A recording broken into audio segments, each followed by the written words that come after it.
Before you go and decide to paint your whole room, stop and think to make sure it's the right color choice. Do not make a really costly mistake. In this video, we're going to talk about one of the best ways to make sure you're picking the right color. A color that looks great during the day and at night.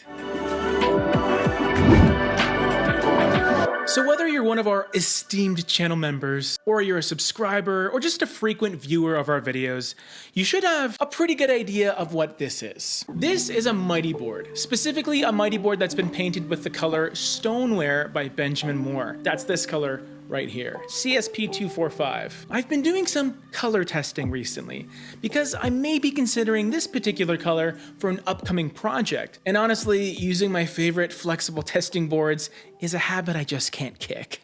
I've been involved in many different painting projects over the years, and I've heard stories of many more. The amount of times I've heard people fall in love with a paint color and then they cover their entire house with it only to discover that it was a bit too light or a bit too dark or a bit too green. First of all, there's no such thing as a bit too green. Am I right? I love green age, what can I say?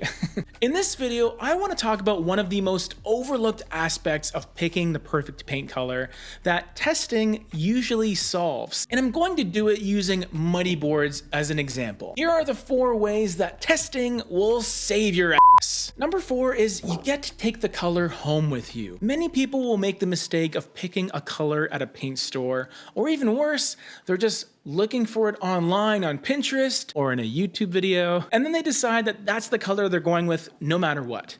You always want to observe the color in the space that you're planning to use it in so you can see how it looks with your floors, with your furniture, and whatever else you may be housing or hoarding. A big advantage of using a movable sample is that you can observe the paint color on one wall or another wall. You're not just limited to a small section of the room. And that's a good thing because you're probably not just painting that one small section of your room. The color is going to be in many different parts of the room, probably all over the room, right? And I know there are people that will say, hey, that's what swatches are for, right?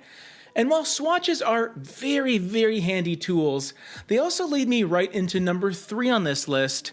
Bigger is better. I actually have Stoneware's swatch right here, and this is a nice example because Benjamin Moore decided to go a little bit bigger with their swatches for the CSP collection. But as convenient as a swatch like this is, you're always going to be in a better position if you have even more of the color to work with. Like I mentioned before, the color that you're testing is conceivably going over an entire wall or room, or even your whole floor or house in some cases. So you want to be able to see more of that color in the space to better interpret how it's going to behave. There's been so many times where I've seen people put a swatch on their wall like this, thinking that that's all they need. But what happens is it often leads to costly mistakes because not only can you barely see the new color, but your existing color is going to be surrounding that swatch, which is going to throw you off completely. Using something like this is going to be really helpful because it's going to occupy a large amount of your field of view, giving you a much more realistic picture of what the new color will look like. Number 2 is testing helps you nail your neutrals. One of the most low-key, difficult color types to work with are neutrals, because even though they're passive by nature and they're meant to work with everything, their undertones can sometimes be the most finicky and difficult to detect. Let me know if this sounds like you. You've been searching for hours, nay, weeks, for the perfect contemporary gray color that would look perfect in your hallway, and then you finally stumble upon the numero uno ultimate gray color, only to use that color and discover that it actually looks pretty blue with all of your beautiful hardwood flooring throwing things off a bit. You're probably not going to change your flooring to match your paint color.